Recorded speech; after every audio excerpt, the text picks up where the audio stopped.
Welcome বন্ধুরা, আমার educational hub চ্যানেলে সবাইকে স্বাগত। আজকে আমরা সুপ্রিম কোর্টে যে ওবিসি মামলা চলছে, সেই ওবিসি মামলা কোন পথে এগোচ্ছে, তার কতটা ফলপ্রসূ হচ্ছে, রাজ্যই বা কতটা এগিয়ে রয়েছে, বা বিরোধী যারা কেস করেছে তারাই কতটা এগিয়ে রয়েছে, সেই তথ্যটা জানব। আর জানবো এটা কি কোনো নতুন মোড় নিতে চলেছে, বা এই মামলার শুনানি শেষ হবে কবে, বা রায়দান কবে আসতে পারে। তো চলো দেখে নিই। ওবিসি মামলা সুপ্রিম কোর্টে ওবিসি মামলা নিয়ে বড় খবর সামনে এলো। বহু মানুষ চাকরির অপেক্ষায়। ওবিসি মামলায় কলকাতা হাইকোর্টের রায়ে স্থগিতাদেশ চেয়ে সুপ্রিম দরবারে রাজ্য সরকার। ওবিসি মামলায় রাজ্যের তরফে প্রতিনিধিত্ব করেছেন প্রবীণ আইনজীবী কপিল সিব্বল। প্রধান বিচারপতি DY চন্দ্রচূড়ের বেঞ্চে এই মামলা উঠলে কপিল সিব্বল জানান, বহু মানুষ শিক্ষা ও চাকরির ক্ষেত্রে ভর্তি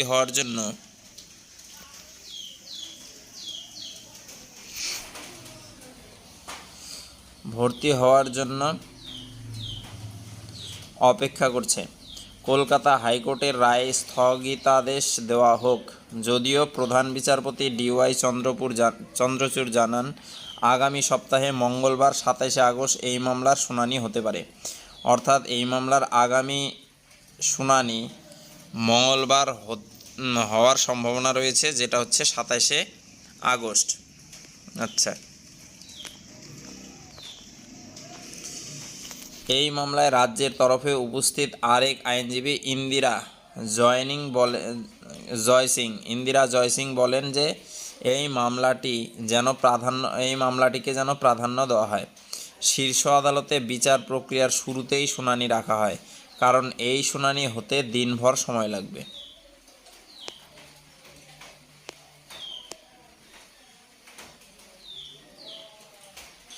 প্রসঙ্গত উল্লেখ্য, চলতি বছরের মে মাসে কলকাতা হাইকোর্টের তরফে 2010 সালের পর ইস্যু করা প্রায় 5 লক্ষ ওবিসি সার্টিফিকেট বাতিল করা হয়। যথাযথ সময়ে ও তথ্য ছাড়াই এই সার্টিফিকেট ইস্যু করা হয়েছিল বলে বলা হয়। এর বিরুদ্ধে আবেদন করেছে রাজ্য। গত 5 আগস্ট শীর্ষ আদালতের তরফে স্পেশাল লিভ পিটিশন জারি করে রাজ্যের কাছে ওবিসি শংসাপত্র বণ্টন নিয়ে বিস্তারিত তথ্য জানতে চাওয়া হয়েছিল। আচ্ছা, এর আগে কলকাতা হাইকোর্টের ডিভিশন বেঞ্চ 2010 সালের পর থেকে, অর্থাৎ তৃণমূল জমানায় দেওয়া সব ওবিসি শংসাপত্র বাতিল করে দিয়েছে। যাদের শংসাপত্র বাতিল করা হয়েছে তাদের তালিকাভুক্ত করার জন্য পশ্চিমবঙ্গ সরকার কী সমীক্ষা চালিয়েছিল এবং কাদের পরামর্শ দেওয়া হয়েছিল তা জানতে চেয়েছে শীর্ষ আদালত। তো এই ছিল মোটামুটি ওবিসি মামলার আপডেট, যেটা শুনানি হয়েছে। আগামী 27শে আগস্ট আবার শুনানি হওয়ার সম্ভাবনা রয়েছে, এবং শুনানি হলে সেটা প্রথমে রাখারই চিন্তাভাবনা চলছে, অর্থাৎ শুনানি শেষ করতে চাচ্ছে দ্রুত।